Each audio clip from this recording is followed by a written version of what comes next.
Hi, my name is Nate Galeota, and I am going to give a little bit of a discussion on the Dead Sea Scrolls. Um, the first half of the discussion, I'm going to talk about um, some of the more basic background information. Some of that information I think is absolutely fantastic. It seems to be a little bit out of an Indiana Jones type of book or movie. We'll just look very briefly at who were they? Who were the ones who wrote them? What did they say? What were some of the general gists of the messages that were communicated? Where were they physically written and stored, I guess, for that matter? When were they recovered and kind of how that process went about? Um, and why are they important? And kind of how do they affect present day? Who are the individuals that wrote them?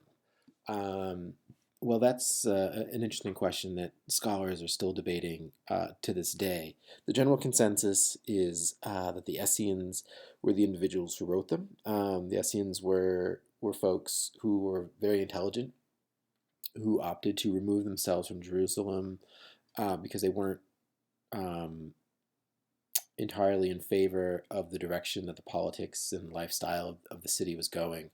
Um, the Essenes were interesting as well because they were some of the individuals who were targeted by the Romans and were about to be persecuted.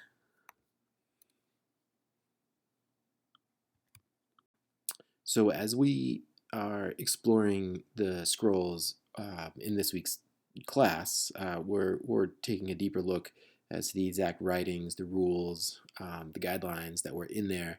Um, in general, the scrolls are broken up into two categories: biblical and non-biblical. Some of the non-biblical scrolls are actually really interesting because they're almost commentaries of society uh, as it was at that period. And I thought that was kind of an interesting discovery. The scrolls are, uh, as we know, the fundamental building blocks for the Old Testament. And what is one of the most fascinating elements of them is over the years, as they were translated, um, much was kept the same, and very little was actually lost, which is remarkable given the amount of hands and eyes that had to do the scribing and the translating. That really is a testament to the detail that the individuals focused on. So the scrolls were uncovered in Qumran, um, which is a province very close to the Dead Sea. Um, and there was 11 caves in total that produced scrolls, and number one and number 11 were the ones that produced the vast majority of them. Um, Unfortunately, over the years, it's assumed that many of the caves were kind of pillaged and plundered um, as the Roman invading forces came. But a substantial amount of documents were still left for historians to look at in present day.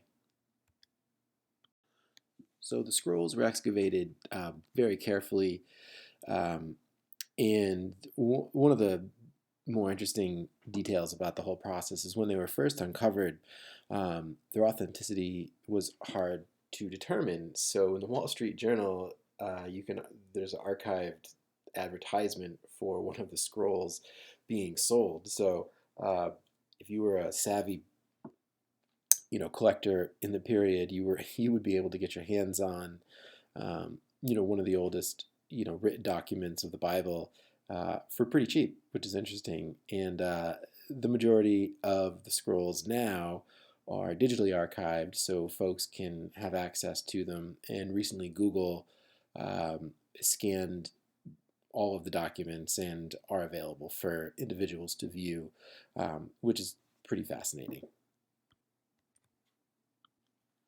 The scrolls are really important um, because they help validate a lot of the information that was found in the Old Testament. Historians weren't entirely sure that the new translation of the Bible was historically accurate, and now that the scrolls have been uncovered, they're able to verify the authenticity of the Old Testament, which really is something that can validate, hundreds of millions of Christians and Jewish individuals throughout the world, and it really is a very powerful moment for them. Um, it gives a glimpse on life as it was, in the times BCE, and it also, acts as a guide to how individuals gathered information and wrote it down. Um, Only very intellectual people were able to have access to written language, but those that were did a good job or the best job that they could in translating everyday life into text, and that was something that was, proves to be invaluable at this point because there's very little to go on from a history standpoint. The next part of this discussion is going to be generally the direction I'm going to go in with my thesis paper, and I'm still working out all of the details, but the direction that I'd like to go into is exploring if the scrolls have had a negative impact on society since their writing. And I know that that's a very unpopular and unorthodox perspective to take, um, but it really strikes me how polarizing the scrolls can be. You either were or you were not a follower. If you did follow the rules, you were considered, a good a good individual. But if you strayed even just a little bit, you really suffered the wrath of God, and that's something that is very interesting to me. And I find that since this is one of the oldest written documents, and it helped facilitate, the authoring of the Bible, which is one of the most widely circulated books um, ever, and it's been picked up by hundreds and hundreds of millions of people over time. Um, I find that yes, there are examples of good morals and good morality that can help with folks, but I do think that there's many examples um, in the book that don't lend themselves to good role modeling for society and for sex, um, individual sex of people. I feel like there's a lot that we can learn by exploring some of the divisiveness that is in some of the scrolls, and how that had played a role in the Old Testament and the New Testament, and has since been interpreted by hundreds of millions of people going forward. So that's kind of one of the directions I'm looking to go in, uh, and kind of provide some data on that. Some of the subcategories that I'm going to look at in my paper are going to be some of the larger religions like Christianity. Um, I would like to explore, what did they take from the scrolls? Um, what sort of impacts have the scrolls had on the influencing of 35 plus um, branches of Christianity in the United States, and why are there so many, and why do each have their own individual interpretations, and why is it such a challenge for so many different people to come together and accept a common interpretation of the book, which I think is a fascinating topic. In many of the same questions that I am going to explore with Christianity, I'm also going to explain Judaism. I would like to look at the three traditional movements of Judaism and the three modern movements of Judaism, and determine how the scrolls have had impacts on them, um, just to kind of establish a baseline of commonalities and draw some parallels uh, historically from the information that we've learned from the scrolls and from the information that we have from both Christianity and Judaism, and where we can go from there. So these are three pretty powerful pictures that I decided to put in just to kind of use the old phrase, pictures are worth 1,000 words.